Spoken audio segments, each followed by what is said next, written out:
Hello, my name is Sarah Nichols, and today I'm going to talk about writing guides that are useful for people with low vision. And first, I'm going to talk about check writing guides as a helpful tool for maintaining independence with finances. Now, the assignment said to put this on a board, but I found that cumbersome. And the way that I would teach using a check writing guide is there's my talking clock, um, is to use a check writing guide and a blank piece of paper.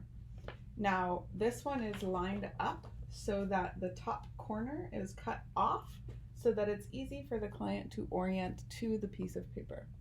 Now, I would teach the client to first, they may be hesitant to trust their own handwriting if they can't see it. So I would have them make out a check to someone and not tell me who. And then I would use my my phone to magnify it to tell them that I can read their writing even though they can't see it.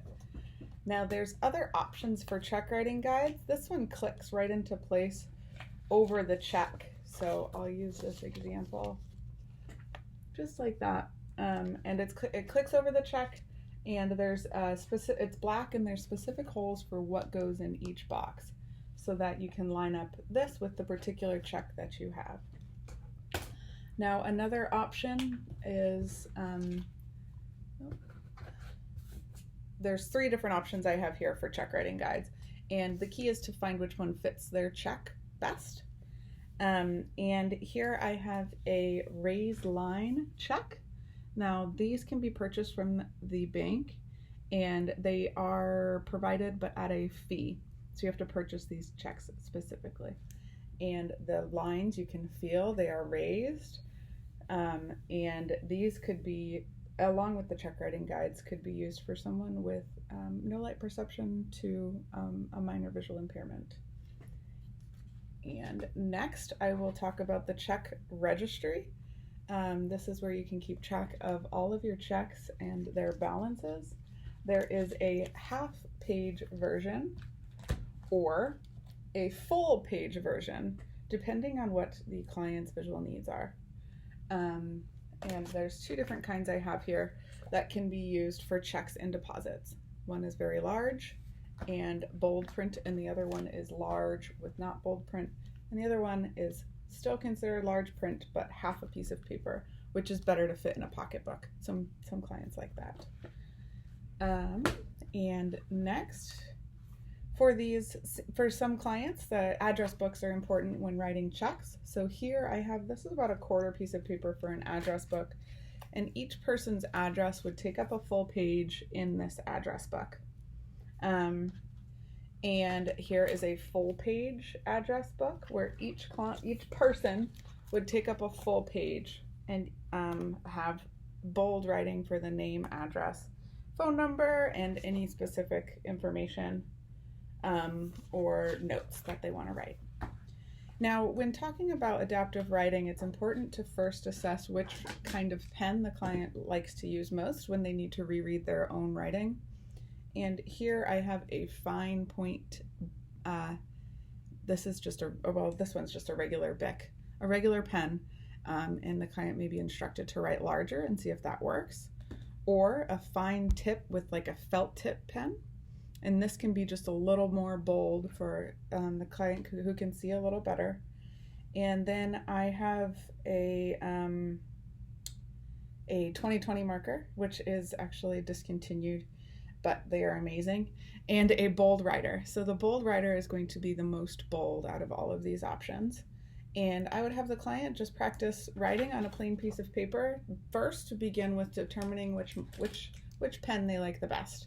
And then we could go through the process of looking at the different address books and check registries so that they could read those. I also, in my writing kit, I have a signature guide. This is just a black box, plastic black box, which can be placed by the client could say to whoever is requesting a signature, could you please put this where I need to sign? And then they can feel for it and feel where the hole is where they need to sign. And along the same ideas for a signature there we go, for writing guides is an envelope guide. And this contains holes at the top for the from boxes and the address lines needed.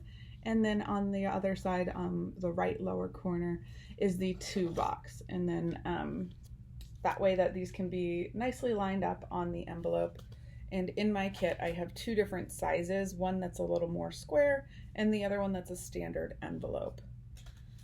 Other options for clients to be taking notes at home or writing a letter or whatever it may be is another writing guide that is a full page writing guide that contains boxes that are the full length of the page and have probably 3, 4, 5, 6, about 15 lines that are used for each page.